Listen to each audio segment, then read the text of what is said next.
안녕하세요, 이현상입니다. 오늘 저희가 좀 특별하게 좀 시간을 좀 만들어봤거든요. 유튜브 방송 통해서 남북 경협주 얘기를 좀 특집으로 좀 준비를 해봤습니다. 그래서 여기 저하고 함께하실 두 분도 좀 같이 모셨는데요. 와우넷의 곽지훈 대표님하고 또 그리고 강문숙 대표님 어서 오십시오. 반갑습니다. 네. 이렇게 셋이서 가까이 앉아서 뭘 얘기를 하는 게 처음인 것 같아서요. 제가 이제 경협주 얘기를 조금 특집으로 해보려고. 왜냐하면 지금 시점에서는 이번에 북중 정상회담도 있었고 또 이달 말에 또 트럼프 대통령도 방한도 있고 해가지고 바로 한번 시작해 보도록 하겠습니다. 네네. 가장 먼저 이제 구미가 땡기는 것이 결국 현금을 바로 질 수 있는 게 관광이거든요. 관광. 베트남 경우에도 이 관광지를 개발해 가지고 짧은 시간에 많은 현금을 확보했다 그래요. 왜 금강산이 먼저 움직이냐 하는 문제는 사실은 금강산이나 개성공단은 유엔 제재에 들어가 있지 않아요. 이게. 네. 그래서 자유롭게 움직이는 거. 그리고 지금 뭐 호주나 뭐 중국 사람들이나 러시아 사람들이나 미국은 가지 말라 했지만 다른 나라는 북한에 가지 말라는 얘기 안 했기 때문에 자유롭게 관광이 됩니다. 관광이 되는데 지금 이제 유엔 제재에 걸리는 것은 이제 벌크캐시라 그러잖아요. 대량으로 이제 우리나라 옛날에 금강산 관광할 때 돈을 모아가지고 북한 정부한테 이렇게 주는 거, 그거가 안 되는 거거든요. 그래서 개별 관광은 돼. 그래서 우리나라에 조금 저거 한 사람들은 아니 미국하고 협의하지 말고 그냥 금강산 관광 시작해 그냥. 어떤 긴 투자를 좀 얘기를 많이 해드리고 있습니다. 관광 같은 경우도. 왜냐하면 북한은 제재가 풀려도 당장 돈 벌 거리들이 많지는 않거든요. 김정은 위원장이 왜 원산 갈마지고 이렇게 공을 들이고 그거를 알고 있기 때문에 이번에 스티브 비건 특별대표도 미국의 싱크탱크에게 갈마지고를 개발하는 부분, 그거는 한국과 미국이 어떻게 투자를 할 것인지 이런 부분에 대한 얘기들을 싱크탱크에 주문했다라는 거는 사실 그게 핵심이거든요. 근데 김정은 위원장이 연초에도 한번 그런 얘기가 있었던 것 같아요. 개성공단이나 금강산 관광 조건 없이 재개할 수 있다라는 얘기를 좀 했었는데, 관광은 북한의 경제 개발구를 지정했던 경제 특구 중에 여러 부분들에 대한 어떤 관광 특구들이 있거든요. 관광 산업이 특히 가장 공장 짓지 않고 예를 들어서 아니면 또 다른 인프라를 아주 견고하게 만들지 않은 상황에서도 북한이 가장 먼저 외화를 할 수 있는, 그러니까 수입을 낼 수 있는, 수익 사업을 할 수 있는 그런 사업이기 때문에 관광은 상당히 매력이 있다라고 생각이 들고요. 그 다음에 예를 들어서 금강산 관광이 재개가 된다. 저는 상당히 또 급등할 수도 있고 그 기전에 주가는 먼저 기대감에 움직이게 되어 있는 거거든요. 다만 예를 들어서 관광 관련해서 지금 종목군들이 현대 엘리베이터 따질 수도 있고, 그다음에 아난티, 그다음에 그러지 안창도 있을 것이고, 또는 용평 리조트. 용평 리조트는 또 북한과 관계가 좋은 통일교랑도 또 좀 매치를 시킬 수 있고요. 그다음에 그다음 대명 코퍼레이션 이런 종목군들이 있는데, 기본적으로 이 종목군들도 어느 절정까지는 가보는 전략이 좋다. 그 중에서 어떤 종목이 제일 좋아 보이세요? 네. 저는 지금 대형주 말고 적당한 종목이 저는 용평 리조트 같은 거 그런 것도. 그러니까 이제 통일교 쪽은 용평 리조트하고 일신석재하고 일성건설 아닙니까? 그게 이제 일신석재는 계열사에 이제 세일 여행사가 있고, 세일 여행사 옛날에 이제 북한 여행을 좀 했었거든요. 여행담 했기 때문에. 그것 때문에 좀 탄력적으로 움직이고, 지금 탄력적인데 그것도 괜찮아요. 부동산 가치도 이제 얘기가 나온 것 같더라고요. 사실 용평은 이렇게 보면은 사실은 기업이 괜찮아요. 자산 가치도 높고 돈이 많아요. 통일교라 돈이 많아요. 영업이익도 굉장히 높아요. 근데 옛날 주가 상장한 다음에 쭉 내려왔어. 그래서 사실은 저는 그런 생각이 들어요. 남북 경협주들의 섹터를 보면 시멘트, 관광, 개성공단, 또 있지? 건설, 토목. 철도, 가스관. 사실 가스관, 생전 주식시장에서 주도주로 주목받기 어려운 종목들이거든요. 그렇죠. 맨날. 이 종목군들이 지난 10년 동안 지지부진했고 별로 좋지는 않았었는데, 건설주를 예를 들어보면 현대건설 같은 경우도 장기 하락을 보이다 이렇게 움직였잖아요. 근데 나는 이 종목군들이 어떤 윗뚜껑이 이렇게 뚜껑이 열릴 수 있는 기회들이 오고 있는 거라고 그렇게 생각이 들어요. 그래서 이런 거 아니면 못 올라가. 그렇죠. 지금이 기회가 온 것이다라고 생각이 들어요. 근데 주가라는 것은 그런 게 있죠. 거품이라는 거 분명히 있을 수 있습니다. 고평가 주식, 예를 들어 저평가 주식은 거품이 세 올라가. 거품이 없으면 버블이 세 올라간다고 이 경협주들이요 너무 많아졌어요. 그렇죠? 많죠. 너무 많아서 사실 이 북미회담이 개최가 돼서 경협주들이 상승세를 타게 되면 제가 볼 때는 코스닥 시장이 한번 이렇게 또 시세가 나지 않을까 싶은 생각도 들어요. 그렇지 않을까요? 저 작년에 코스닥 시장이 이렇게 좋았을 때 경협주들이 6월 달에 시세를 타면서 좋아진 거잖아요. 코스닥은 근데 보면은 코스닥 지수하고 바이오 지수하고 거의 비슷해. 관광 얘기를 잠깐 좀 네. 했었으니까요. 물론 세부적으로 저희가 이제 종목 얘기를 조금 세부적인 거는 좀 공개 방송에서도 한번 할 겁니다. 이거는 좀 이따가 한번 좀 설명을 드리겠지만 관광 살펴봤으니까 이번에는 뭐 다른 거 한번 해보죠. 이번에는 뭐 건설 토목 이런 쪽 한번 해볼까요? 예. 어떠세요? 예. 건설 토목은 좀 길게 봐도 되는 분야가 아닐까 싶어요. 토목 쪽에서 토목은 뭐 북한에서 SOC는 정말 뭐그 철도 도로 그죠? 그게 이제 거의 토목인데 건설 토목 시멘트 같이 봐도 되지 않을까요? 그렇죠. 그게 굉장히 그 핵심 분야고 그래서 뭐 그건 뭐 갈 수밖에 없는 거고요. 근데 이제 그 중에서 이제 종목으로 본다면 종목이 참 애매해요. 애매해요. 왜냐하면 큰 회사들이 없어. 그래서 뭐 종목 뭐 있을까? 그러면은 사들 조그만 회사야 특수건설, 동아지지 요즘 동아지도 하고 특수는 좀 올라가고 그다음에 뭐 아까 일성건설도 얘기했잖아요. 일성건설도 있고 뭐 이게 있는데 옛날에 북한에서 좀 했던 회사들도 좀 있고 근데 결국 이제 현대건설 같이 또 큰 회사 들어가면 또 안 움직일 것 같아. 그래서 그 장기 투자는 뭐 현대건설 같은 데 투자해야 되겠죠. 근데 단기 투자는 이제 아무래도 그 뭐 그런 기업으로 좀 해야 될 것 같고 그다음에 저는 오히려 또 토목에서 가장 좀 저간 게 엔지니어링 회사들. 그러니까 이제 도화 엔지니어링 이런 회사들이 우리나라 엔지니어링 토목 엔지니어링은 그 몇 개 안 되거든요. 도화 엔지니어링은 사실 좋은 개별 회사죠. 실적도 괜찮고 좋은 경영 회사죠. 실도 있고 요 감리 설계에서는 뭐 아주 그리고 지난 한 5년 10년 가까이 상에서 수주도 엄청나게 많아서 태양건설도 좋은 회사. 예, 태영건설 좋고요. 좋은 회사. 그래서 저는 아까도 이제 그 이현당 대표 얘기했지만 이번에 경협주가 정말 한 10년 동안 안 움직일 종목인데 경협 때문에 이제 움직이기 시작하는데 어찌 보면 그게 가치주 개념이다. 그러니까 경협주를 어떤 사람들은 저거 부실한 회사들이 올라간다 이렇게 생각하시는 분인데 그 천만의 말씀이다. 올라가는 종목들은 아니, 대개가 그 바이오는 10년 전에 안 부실했냐는 거예요. 건설주는 솔직히 저희가 지금 뭐 차트를 보는 건 아니지만 현대건설은 제가 알기로 지난 10년 동안 주가가 떨어졌었거든요. 그러다가 작년부터 좀 올라왔는데 항상 이런 주가가 이런 밴드를 향해서 이렇게 내려오다가 지금 이 정도 이렇게 와 있는데 10년 만에 사실 10년 동안 현대건설을 사야 될 이유가 저는 없었다라고 봐요. 근데 현대건설을 대표적으로 물론 그 관련한 토목 관련한 회사들 여러 가지가 있죠. 뭐 이게 한번 제대로 이슈가 이렇게 만들어지고 좋은 예로가 만들어지면 아마 싱가포르 정상회담 기대감이 있을 때 막 무더기 상한가 가고 막 그런 적도 있었잖아요. 그러니까 아마 그런 흐름은 만들어질 텐데 저는 그거하고 별개는 큰 그림상으로는 어떤 큰 변화는 있을 거라고 생각해요. 뭐냐면 우리 한반도 땅덩이가 이렇게 있는데 건설주들이 가장 그 큰 성장을 했던 게 과거에 이제 중동 특수였잖아요. 그렇죠. 그래서 제2의 중동 특수가 우리 머리 위에서 만들어질 수도 있다라고 생각이 들어요. 한 해에 우리 대한민국 건설사들의 총 그 수주 규모가 한 200조가 좀 안 되거든요. 해외, 국내 다 합쳐갖고. 근데 경협이 이제 본격화되고 이런 이슈들이 만들어지면서 본격적인 경협이 시작이 되면 사실 그거의 한 300조 이상의 시장이 이렇게 만들어진단 말이에요. 근데 보통 지금 얘기했던 건설이나 토목 이런 쪽이 사실 가장 핵심 종목군들 중에 하나인 거죠. 지금 당장에 모든 투자가 사실은 좀 그런데 당장 안 움직이고 당장 지지부진하면 눈에 잘 안 들어오는데 그 주가가 20%, 30%, 50%, 100% 오르면 또 눈에 또 들어오고 또 상황도 좋아지는 것 같은데 저는 개인적으로 건설 또 이런 관련한 쪽은 좀 긴 텀으로 봐야 된다. 긴 텀으로 봐야 된다. 아까 독일 얘기도 했지만 독일 통일될 때 주택하고 인프라 여기에 통일 비용의 상당 부분을 할애했습니다. 한 10% 초반 정도 할애. 제 기억으로는 뭐 한 200조에서 300조 사이 정도의 금액이 인프라하고 이 주택 재건에 여기에 돈이 많이 쓰였거든요. 근데 이런 것들이 다 연계가 돼 있죠. 그래서 저는 좀 길게 보는 종목군들은 뭐 길게 가보고 또 예를 들어서 뭐 현대건설 같은 경우에는 제가 방송에서 그런 얘기 한번 해드린 적이 있는데요. 야 너는 삼성전자 장기 투자할래? 현대건설 장기 투자할래? 그러면 저는 현대건설 장기 투자하겠다. 뭐 이런 얘기를 했었거든요. 이제 우리가 왜 테마가 있고 산업이 있는데 네네. 우리가 쉽게 얘기해서 산업은 어느 정도 실적이 나오는 게 네네네. 산업이라고 해요. 테마는 그냥 어떤 테마로 하나를 보잖아요. 네네. 근데 여태까지는 대북 관련주들은 그냥 테마로 이렇게 보기도 했었단 말이죠.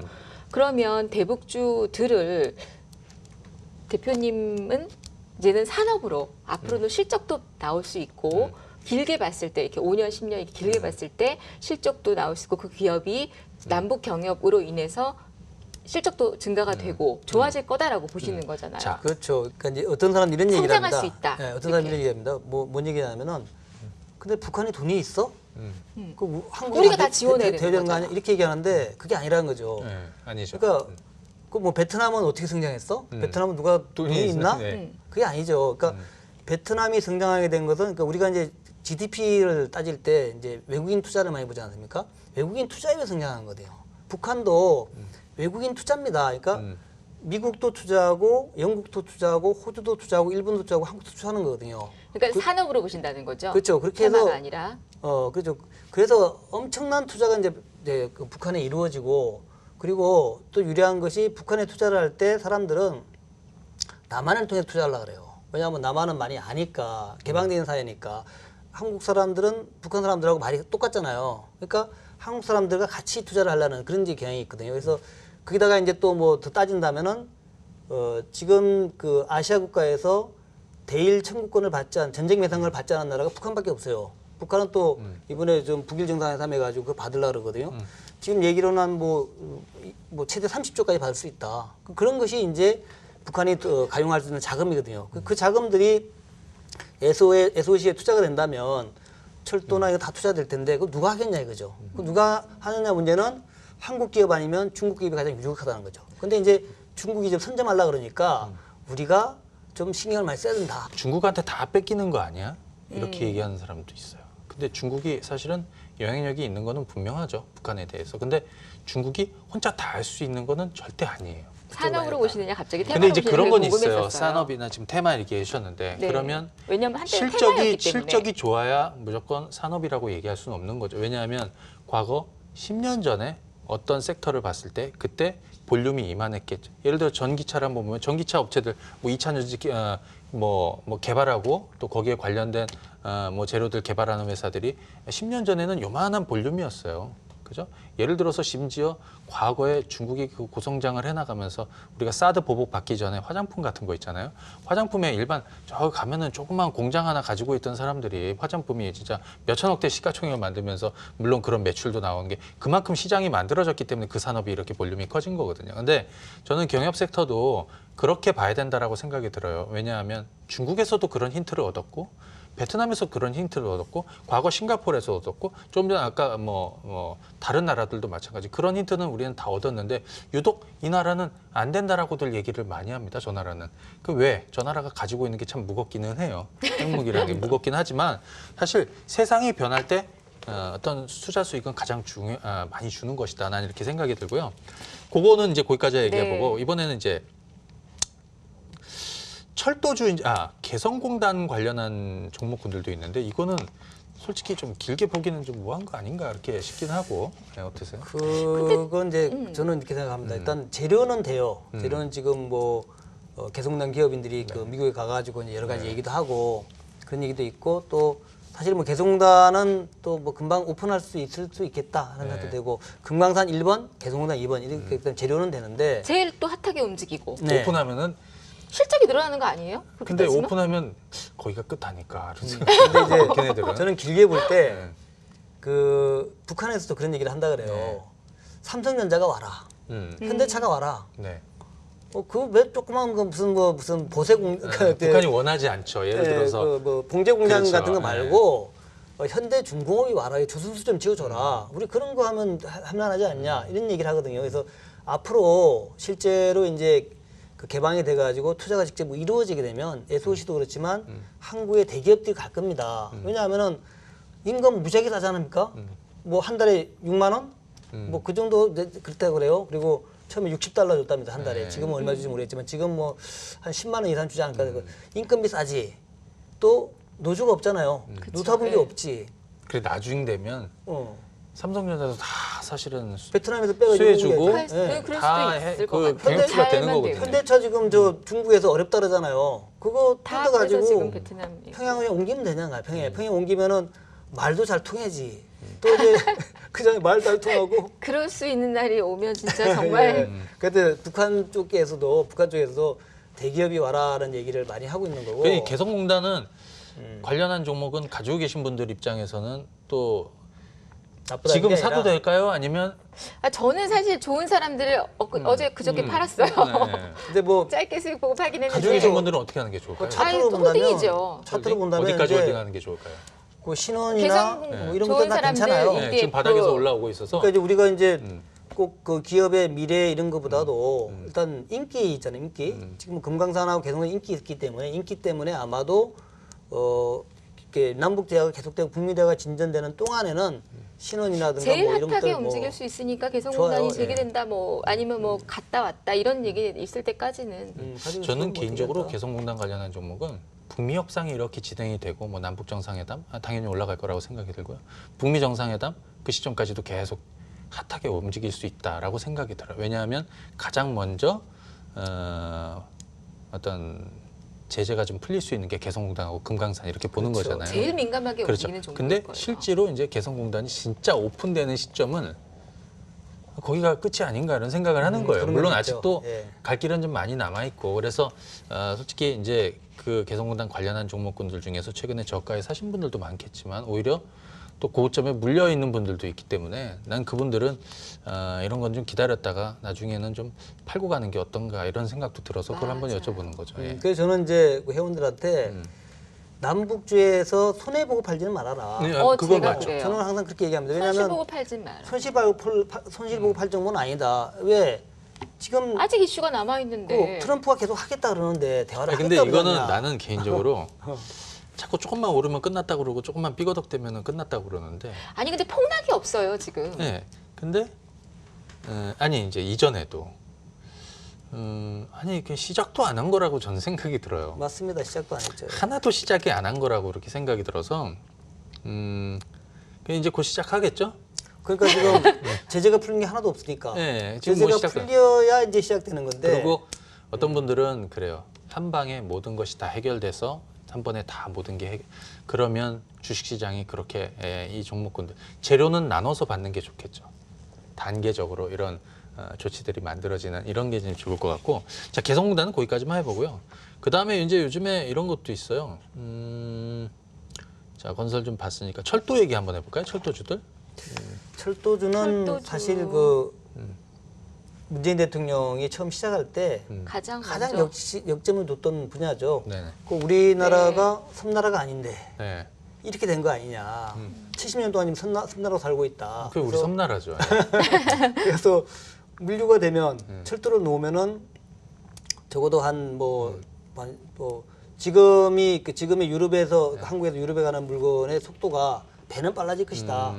철도 상당히 유명하다 이렇게 얘기하고 있고 제가 볼 때 뭐 러시아하고의 또 저기도 있고. 그렇죠. 뭐 러시아, 중국을 통해서 갈 수 있는 거니까. 그래서 이제 가장 먼저 정부에서 북한하고 이제 뭐 지금은 좀 잊혀졌지만 네. 철도 공동조사, 도로 공동조사 한 거 네. 아닙니까? 그래서 북쪽에 그 이제 동해안을 따라가 쭉 가가지고 해서 뭐 하고 또 거기다가 이제 북한 지방에 많이 있는 천연 자원들을 가지고 오고 뭐 광물관 같은 것도 가져오고 실어오고 이런 거 하기 때문에 지금 그래도 가장 그 정부 차원에서 연구가 많이 된 쪽이 좀 철도다. 철도 쪽이죠. 예. 그렇죠. 그래서 동아시아 철도 공동체도 했었고. 예. 근데 이제 문제는 이제 그러다 보니까 대하티아 같은 종목이 너무 많이 올랐잖아요.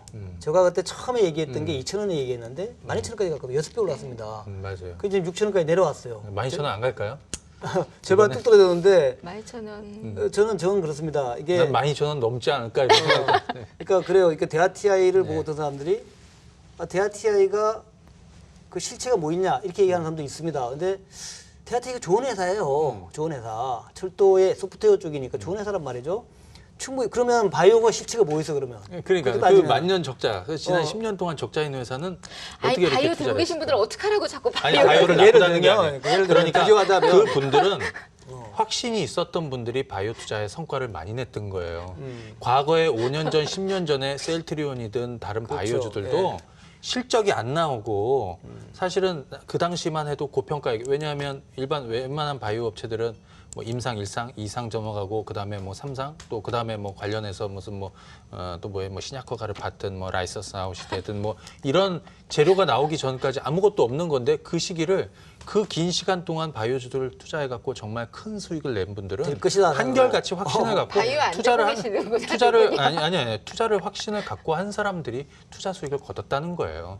지금 바이오주들을 접근해 갖고 장기 투자로 성과를 내려는 분들 말고 과거에 그렇게 해서 오랜 시간 다들 뭐 큰 어떤 실적도 없고 하지만 미래 가치에 대한 어떤 기대감을 갖고 큰 성과를 기대했던 사람들, 확신을 갖고 투자했던 사람들이 셀트리온도 10배, 20배 수익을 냈던 거고요. 그래서 여기도 지금 저는 마찬가지라고 보는 거예요. 그래서 철도주들 뭐 잠깐 좀 얘기를 해보면 저는 개인적으로 철도주들은 좀 그래도 장기 투자를 좀 할 수 있다. 물론 아주 장기 이거는 뭐 사실 모르겠지만 저희가 뭐 이걸 5년 10년 얘기하는 것이 아니라 아까 얘기했던 대로 미국의 어떤 대선 그다음에 지금 뭐 3차 북미 정상회담 있는 시기까지도 저는 가볼 수 있다라고 생각이 들고요. 장기전으로는 아까 동아시아 철도 공동체 얘기해 주셨잖아요. 그거 상당히 의미가 있다라고 생각이 들어요. 왜냐하면 동아시아 철도 공동체가 사실 우리가 이제 이 유라시아나 이런 뭐 다 이제 뻗어나갈 수 있는 거잖아요. 근데 그 동아시아 철도 공동체를 문재인 대통령이 왜 얘기를 하고 왜 구상을 해서 이거를 얘기했을까? 이걸 한번 생각을 해보면 그 모태가 있는 거죠. 유럽, EU의 이 모태가 됐던 것이 철강 공동체. 그렇죠. 유럽 석탄 철강 공동체일 거예요. 2차 대전 끝나고. 그런데 여기에 그 동아시아 철도 공동체에 참여하는 6개국이 한국, 미국, 일본, 중국, 러시아, 몽골 이렇게 6개국이거든요. 물론 몽골도 껴있지만 몽골을 제외하면 이쪽에서 상당히 중요한 그죠? 그래서 이거는 뭐냐면 함께하면서 이런 거예요. 가령 평양에다가 맥도날드를 하나 만들었는데 미국이 거기다가 갖다 대고 폭격을 하지는 않을 거 아니에요. 그죠? 그러니까 이거는 어떤 그런 메시지죠. 공동 투자를 하는 거지만 지분을 갖고 같이 공동 투자를 하는 것이지만 이거는 체제 안전에 대한 이런 메시지도 다 같이 담겨져 있는 것이다. 그래서 지금 당장에는 개성공단 또는 뭐 금강산이 이슈가 될 수도 있고 하지만 결국에는 철도, 이런 건 장기적이죠. 그렇죠. 인프라. 왜냐하면 북한은 인프라가 갖춰져야 사실 외자도 들어오고 인프라가 갖춰져야 가서 공장도 만들고 할 거 아닙니까, 그죠? 그렇기 때문에 저는 이 철도는 핵심 종목이라고 생각이 들어요. 그래서 거의 대부분의 종목군들이 최근에 5월 달에 저점이었고 지금 최근에 6월 들어서 이제 쭉 이렇게 좀 올라와 주고 있는데 저는 이런 것들도 물론 단기적으로 매매하시는 분들도 있지만 나는 3차 북미 정상회담 성사되는 그 시점까지는 계속 가는 게 좋겠다. 그것도 그렇고 네. 또 철도 산업 자체가 네네. 괜찮아요. 왜냐하면은 지금 이제 뭐 환경 문제, 네. 또 에너지 문제 이런 걸 감안하면은 철도만큼 효율적인 게 없는 것 같아. 뭐 에너지 효율도 높지. 그다음에 그 환경 문제도 생기지 않지. 또 우리나라도 지금 계속 GTX 만들고 뭐 KTX 만들고 계속 만들고 있지 않습니까? 네. 그래서 그런 것을 감안하면은 그냥 북한을 감안하지 않다 하더라도 상당히 의미 있는 되고 그리고 아까 얘기했던 이제 그 뭐 유라시아 철도랑 연결 네. 이런 거 하면은 정말 굉장한 성장이 있을 것 같다. 또 북한의 철도가 뭐 다 아시는 지금 한 얘기지만 종목씩 하면은 뭐 할까요? 지금요? 철도? 철도 중에 하나씩만 저는 하는 일단 우원개발 같은 우원개발? 종목이 예, 일단 나진하고 그쪽 관련 이슈도 있고 해서 저는 우원개발. 철도할 때는 롯데면 너무 크니까 현대롯데면 크니까 현대로템은 현대건설 같이 이제 무겁죠. 깔아주고 가는 네. 종목으로 하고 그래서 깔아주는 예. 종목, 장기 투자 종목. 그리고 저는 딱 항상 세 종목입니다. 철도는 대아티아이하고 네. 부산산업하고 푸른기술 이렇게 세 종목 항상 얘기합니다. 저는 대아티아이하고 부산산업하고 하나는 재료가 있을 때 그냥 끼가 있는 놈 에코마이스터로 아, 하겠습니다. 에코마이스터. 차륜 네. 전사기 네, 그것도. 요거 에코마이스터로 하고요. 자 그러면 그 다음 얘기 한번 해보도록 하죠. 자 이번에는 요걸 한번 해볼까요? 농업 관련한 거. 네. 그 전에 아까 우리 건설 얘기했으니까 시멘트 한번 가보도록 하죠. 예. 시멘트도 굉장히 괜찮은 것 같은데. 그러니까 시멘트는 시멘트도- 요즘 돼지 때문에도 갔죠. 예. 아프리카 돼지. 돼지. 있었기 돼지열병? 때문에 예. 시멘트는 사실 잊혀진 종목이죠. 우리가 잊혀진 종목. 그 사실은 이런 거 아니면 뭐 여기 있는 종목군들을 지금 논하지도 않고 난 그중에서 제일 잊혀졌던 게 시멘트 같아. 시멘트는 돼지 때문에 요즘 갑자기 부각이 한 됐어요. 10년 전에 시멘트 맞아요, 봤지. 10년 전에. 맞아요. 10년, 한 20년 전에 본 것 같아. 그때 이제 우리가 시멘트 얘기했지. 그때는 쌍용양에도 좋았고 다 좋았는데 한 10년, 20년 동안 거의 그냥 그 생각도 안 주식시장에 공구리. 주식시장에 누구도 거론하지 않는 아마 애널도 없을 거예요 아마 그쪽은 아, 그런 맞아요. 그런 이제 그 네. 종목이었는데 이게 갑자기 남북 얘기하면서 좀 떴거든요. 네. 그래서 이제 쭉 보니까 회사들이 다 괜찮더라고. 네. 쌍용양에도 정말 가치주야. 실적도 좋고요. 실적도 네. 좋고 그 왜 우리가 왜 이런 걸 안 봤지? 근데 왜냐하면 제가 볼 때는 거품 낄 일이 없어서 그랬던 거예요. 거래량도 없고. 왜냐하면 그렇죠. 뭐 예를 들어서 국내에서 아무리 뭐 신도시 개발을 하든 아니면 뭐 그렇다고 해서 뭐 새로운 어떤 시멘트 수요가 진짜 폭발적으로 늘어날 수 있는 어떤 기대감이 생길 수 있는 서프라이징이 내용이 없었죠. 딱 없는 거예요. 쓸만큼만 쓰는 거죠. 없는 서프라이즈 거예요. 없죠. 그러니까 시멘트 업종에 거품이 낄 일이 없었던 거죠. 그러니까 주가를 띄우기도 뭐했던 거고 아무것도 없었는데 이제 뭔가 나온 거예요. 그래서 그 중에선 뭐가 좋을까요? 그러니까 이제 내재 가치로 보면은 뭐 아시아시멘트나 쌍용양이 있고 쌍용양에. 좀 탄력으로 볼 때는 성신양이가 좀 성신양에. 좋고. 네. 네. 그다음에 고려시멘트도 요즘에 뭐 생수기 때문에 좀 뜨긴 했습니다만. 언제까지 투자하는 게 좋겠어요? 글쎄 이 시멘트 주가 글쎄 좀 저는 시멘트에 대해서는 일단 뭐 좀 애매하게 봅니다. 애매하게. 저는 이거는 그냥 안 봤으면 안 좋겠어요. 봐? 네. 매매를 안 하는 거? 그냥 굳이 뭐 시멘트를 탄력은 있어. 매매를 하지 않는다? 투자를 하지 않는다? 뭐 굳이 굳이 안 해도 되겠다, 네, 시멘트? 네. 뭐 어떤 성신양에 일단 탄력을 보니까 탄력이 좋기 때문에 성신양의 고려시멘트 이런 것들이 좀 가치주 개념으로 네. 뭐 매매한만 해보나 가치주의 개념으로 그런 걸 몰라도. 보여지고 그게 이제 연관돼서 유진기업이라든가 이런 레미콘 회사들도 같이 엮어서 볼만하다 이제 그렇게 보고 있어요. 저는 조금 달라요. 저는 시멘트를 상당히 점수를 주고 있어요. 왜냐하면 실제로 시멘트의 실적으로 이어지는 거, 물론 경협주들이 실적으로 이어지는 건 먼 시기입니다. 근데 이제 기대감이겠죠. 근데 시멘트 같은 경우에는 왜 그러냐면 우리가 이제 SOC나 아니면 뭐 좀 전에 우리 철도 얘기했지만 이게 다 시멘트가 없이 뭘 할 수 있는 게 없거든요. 그렇긴 하죠. 그래서 시멘트는 경협주들 중에 핵심 섹터 중에 사실은 하나로 꼽아도 된다라고 생각이 드는데 이들 중에서는 또 자산가치 부각되는 애들이 또 많거든요. 그래서 저는 개인적으로 시멘트 관련한 종목군들은 한번 투자를 하시는 분들은 난 좀 해도 된다. 그리고 뭐 매매하실 분들도 뭐 경협주 하시는 분들 중에서도 해도 된다. 저는 여기서 좀 꼽으면 성신양해하고요. 한일 현대시멘트. 난 이 한일 현대시멘트가 약간 철도로 치면 뭐 같냐면 부산산업 같아요. 왜냐하면 작년에 철도주들 중에서 시세를 또 갑자기 많이 준 놈이 부산산업이 거의 1등 그렇죠. 쪽이었어요. 근데 시멘트도 최근에는 성신양해가 더 셌었어요. 요즘엔 좀 떨어졌다가 좀 올랐지만 근데 작년에는 그 한일 현대시멘트가 1등이었거든요. 그래서 저는 한일 현대시멘트하고 성신양해를 한번 삼아보고요. 대표님은 대표님은 저는 시멘트는 별로. 네. 자, 패스. 자, 그러면 이번에는 농업? 농업 이쪽 한번 가볼까요? 네. 자, 이쪽은 또 어떻게 보십니까? 농업은 농업이 요즘 그 식량 지원 때문에 또 대북 먼저 쌀 또 지원. 움직였. 네. 근데 어쨌든 그 농업은 그 옛날에 진로수가 그런 얘기 했거든요. 이 그 이제 개방이 안 됐던 저개발국이 처음에 그 개발을 해서 빨리 성과를 거둘 수 있는 쪽이 첫 번째는 관광, 두 번째 농업이라 그랬거든요. 네. 그 농업이라는 얘기가 비료를 좀 주고 여러 가지 이제 그 개선이죠. 그러니까 이제 사람 인력으로 안 하고 이제 농기가 들어가고 이렇게 하게 되면 빠르게 성장할 수 있는 분야다.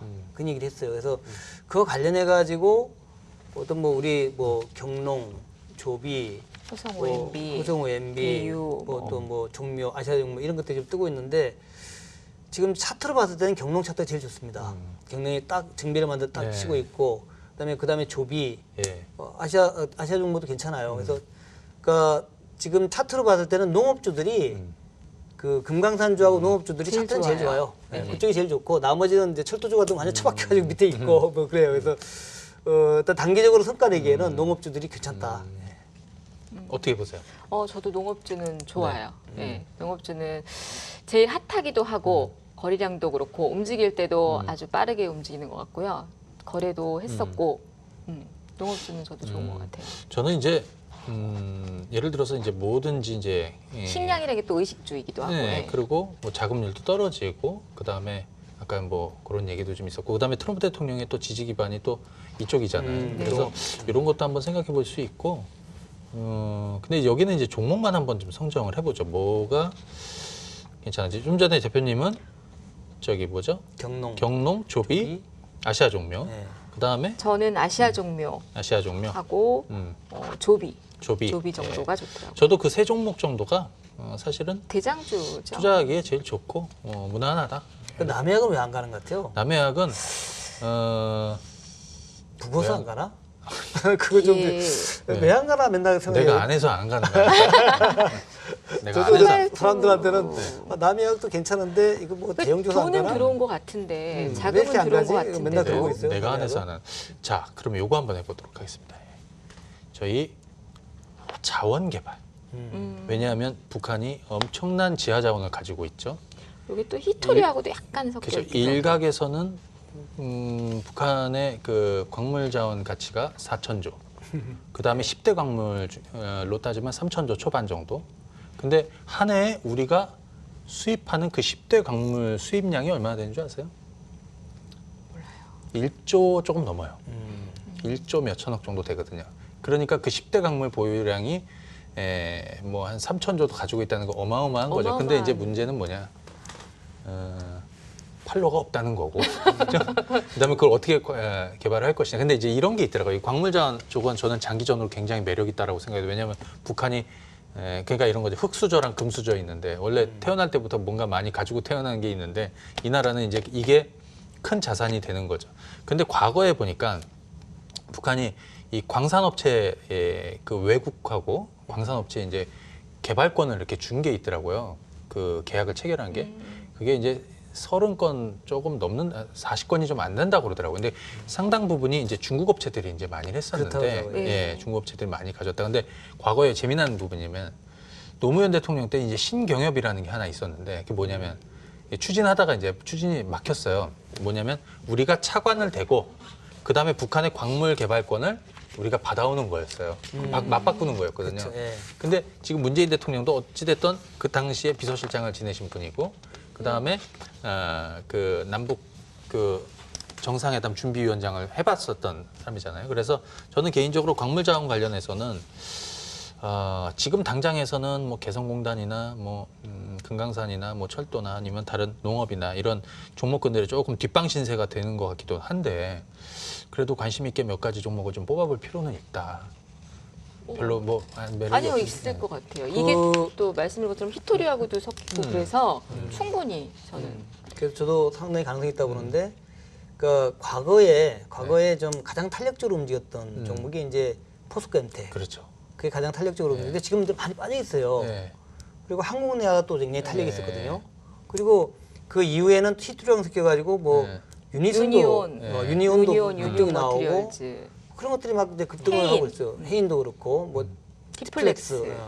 그런 것들이 급등을 하고 그랬는데 그거 다 매력도 있어요. 딱 보면 또 이게 왜 움직이냐고 좀 이렇게 찾아보면은 또 다 이유가 있더라고. 또 티플렉스가 왜 자원중가에 대해서 내용이 다 있어요. 포스코 엠텍도 그렇고 예. 한국내화도 다 내용이 있어서 근데 저는 이제 자원주에 대해서는 이제 남들한테 얘기할 때는 좀 길게 볼 때는 그냥 포스코 엠텍이 제일 낫지 않겠냐. 네. 탄력적으로 움직이는 것은 그래도 한국내화가 제일 낫더라. 그렇게 얘기를 합니다. 예. 저는 헤인하고 티플렉스가 일단은 제일 좀 탄력적으로 포스코 엠텍은 예전에는 굉장히 탄력적으로 움직였는데 요즘은 조금 못하는 푹 빠져가지고 안 움직여요. 네, 그죠? 안 움직이는 것 같고요. 그리고 이제 유니온 머티리얼즈 같은 경우는 히토리 때문에 움직이긴 하는데 그래도 이것도 가끔 이제 자원 개발로도 움직이는 것 같고. 근데 이제 한 가지 짚어드리고 싶은 건 우리가 쭉 조목들을 얘기를 했는데 탄력적으로 움직이는 걸 얘기를 했지만 염두에 두셔야 될 거는 그래도 경협도 이런 중에서 실적이 좀 뒷받침되는 것들을 보시는 게 좋겠다라는 생각도 들기도 하고요. 아무튼 자원 개발에서는 헤인이나 티플렉스 이런 종목들이 힘이 좀 있더라. 예. 저는 좀 다른 종목인데요. 전 현대상사, 현대상사. 포스코 엠텍이 뭐 사실 좀 눈에 띄게 그 다음으로 이제 눈에 띄긴 하는데 저는 현대상사 왜냐하면 그 예전에 정주영 회장님이 그 소떼를 끌고 이제 방북해서 그 현대가 사실은 많은 대북 사업권을 많이 가지고 있죠. 근데 그쵸. 광물 자원 관련해서도 그분이 관심을 가져서 만든 회사가 현대자원개발인데 그 현대자원개발하고 흡수합병한 게 이제 현대상사거든요. 그래서 현대상사가 최근 들어서 수급도 괜찮고요. 주가 흐름도 바닥치고 좀 움직여주는데 다만 이쪽에서도 다른 섹터에 이제 사람들이 관심이 많으니까 그쪽에 별로 관심이 없죠. 하지만 상대적으로 더 저가에 살 수 있는 자리에 있다. 저는 개인적으로 그렇게 생각이 들어요. 그래서 자원 관련한 광물 자원 관련한 종목도 여러 가지가 있겠지만 이것도 경협주들 움직이는 과정에서는 이제 언제든지 움직일 수 있는 거기 때문에 저는 그런 쪽도 한번 보시는 게 좋겠다. 이제 현대상사가 시가총액이 좀 싸요. 3천억대야. 예, 맞아요. 우리가 상사 그러면은 옛날에 현대종합상사는 엄청 비쌌거든요. 그렇죠. 근데 맞아요. 그게 어느 세월에 10년, 20년 지나면서 꼬꾸라져 가지고 지금 시가총액 3천억밖에 안 돼 그게. 그 뭐 근데 바이오에 웬만한 건 다 3천억인데 말이야. 대북점은 사실 다 현대 계열주들이 많긴 해요. 많죠. 예. 엄청 많아요. 끝으로 저희가 여러 섹터를 얘기했었는데요.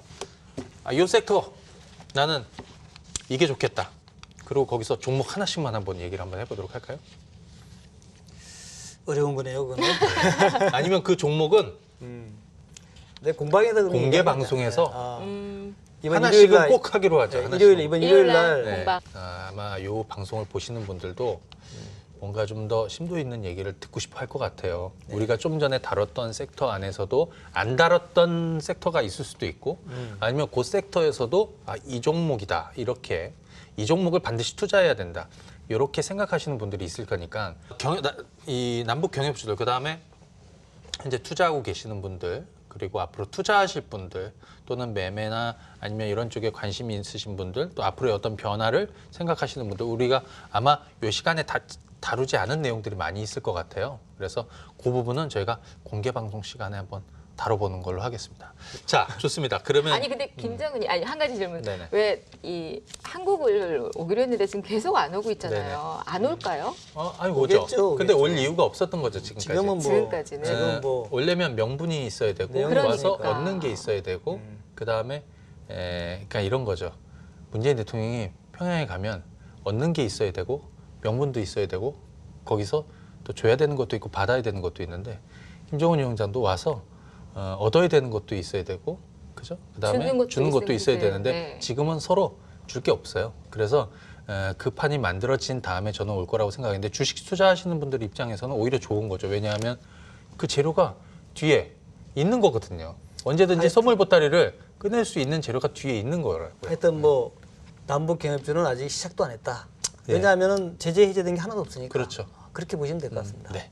자, 좋습니다. 그러면 아쉬움을 남기고 저희가 여기까지 하도록 하겠고요. 자, 오늘 이거 괜히 제가 다음에는 대표님이 아니요, 진행해보세요. 저는 사실 대북주 전문가도 아니고 근데 많이 배웠습니다 오늘. 뭘 많이 배우긴. 아니요, 정말로 두 분한테 많이 자, 배웠습니다. 좋습니다. 그럼 오늘 여기까지 하겠습니다. 수고하셨습니다. 예. 감사합니다. 감사합니다.